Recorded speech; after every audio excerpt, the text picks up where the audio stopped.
سنشارك في هذا الفيديو مواعيد مباريات المنتخب اليمني للناشئين في كأس آسيا تحت 17 سنة في السعودية عام 2025. اليمن، أفغانستان، الجمعة 4 إبريل شهر 4 عام 2025 الساعة 8 15 دقيقة مساء توقيت مكة المكرمة واليمن. الجولة الثانية اليمن، أندونيسيا، الاثنين 7 أبريل شهر 4 عام 2025 الساعة 6 مساء بتوقيت مكة المكرمة واليمن.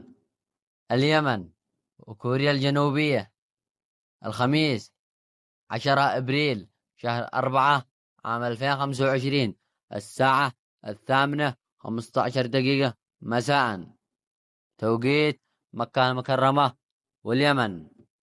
وأما على القنوات الناقلة إلى الآن لم يتم إعلان على أي ناقلة ستبث مباريات اليمن في كأس آسيا في السعودية. المحتمل ستبث مباريات اليمن قناة SCC. اشتركوا في قناة محتوى رياضي، لا تنسوا اللايك والاشتراك في القناة وتفعيل الجرس ليوصلكم كل جديد.